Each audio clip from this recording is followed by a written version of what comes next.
Back சமையல். இன்னைக்கு நம்ம ரொம்ப ஸ்பெஷலாக டிஷ் பண்ண போகிறோம். அது எல்லாமே சாப்பிடலாம். வயசானவங்க முதல் சின்ன பிள்ளைங்கலேருந்து யார் வேணாலும் சாப்பிடலாம். வாங்க எப்படி செய்யலாம்னு பார்க்கலாம். இன்றைக்கி நம்ம ஆட்டு ரத்த பொரியல் எப்படி பண்ணுறதுன்னு பார்க்கலாம். 2 ஆட்டு ரத்தம் வாங்கியிருக்கோம். இதில் மேலே நல்லா நீங்கள் வாஷ் பண்ணிடணும். இது உப்பு போட்டு இது பண்ணுவாங்க. இது நிறண்டெல்லாம் இருக்கும், அதெல்லாம் வாஷ் பண்ணிடணும்.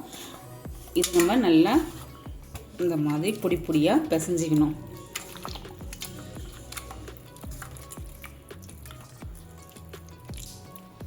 கொஞ்சம் பாக்ஸாக க்யூபாக இருக்கணும்.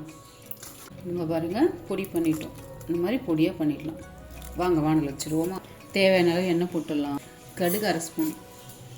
கடுகு நல்லா பொரிஞ்சிச்சு. 3 பச்சை மிளகாய், 3 வெங்காயம். இதை நல்லா வதக்கணும்.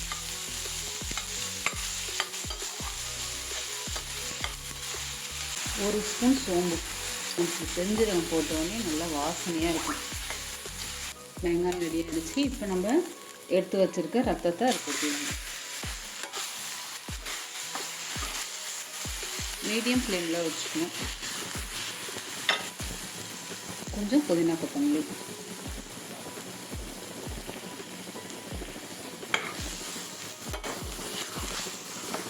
நான் உப்பு வெங்காயத்துக்கு மட்டும்தான் போடுறேன். ஆல்ரெடி ரத்தத்தில் இருக்கும் உப்பு. கடையில் போட்டே தான் வச்சுருப்பாங்க. நீங்கள் வாங்கும் போதே கடையில் கேட்டே வாங்கிக்கலாம். உப்பு அதிகமாக இருக்குமா, உப்பு போட்டிருக்கீங்களா கேட்டுட்டு வாங்கிக்கிட்டு நம்ம வீட்டில் செய்யும் போது தேவையானது உப்பு போட்டுக்கலாம். இதை ஒரு சிலர் இட்லி குண்டாவில் வச்சு வேக வச்சு செய்வாங்க. அப்படி பண்ணாமல் நம்ம இப்படி கையாலே பிசைஞ்சு பண்ணாக்கா நல்லாயிருக்கும். எங்கள் அம்மா அப்படி தான் பண்ணுவாங்க, கையாலே பிசைஞ்சிடுவாங்க. மீடியம் ஃப்ளேமில் வச்சு நம்ம கிண்டிகிட்டே இருக்கணும், ஏன்னா அடி பிடிச்சிக்கும். அதிகமான தீயில வைக்கணும். மீடியம் ஃப்ளேமில் வச்சு நம்ம கிண்டிகிட்டே இருக்கணும். ஏன்னா கருகிட்டா சாப்பிட நல்லா இருக்காது.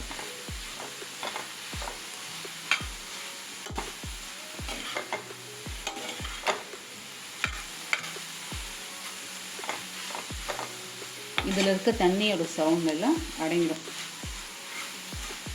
சலசலம் கேட்குது இல்லைங்களா, அதெல்லாம் நல்லா சுண்டிடுச்சு. சலசலப்பெல்லாம் அடங்கிடுச்சு. இப்போ இது வெந்துருச்சான்னு பார்த்தா இந்த மாதிரி தெரியும். பிளட்டு எதுவுமே இல்லை, உள்ள கருப்பாக இருக்குது பாருங்கள். இது நல்லா இப்போ வெந்து ரெடி ஆகிடுச்சு. இப்போ ஒரு 1/4 மூடி அளவு தேங்காய் துருவல் போடலாம். நம்ம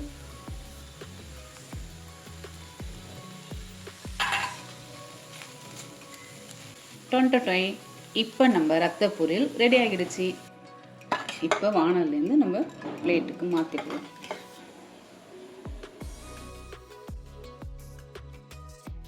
சுட சுட ஆட்டு ரத்த பொரியல் ரெடி ஆகிடுச்சு. இப்போ சுட சுட இட்லி வச்சு தேங்காய் சட்னி சாப்பிட்டீங்கன்னா செம்மையாக சாப்பிடலாம். 2 இட்லி சாப்பிட்றவங்க 4 இட்லி சாப்பிடுவீங்க. ஸோ ட்ரை பண்ணி பாருங்க.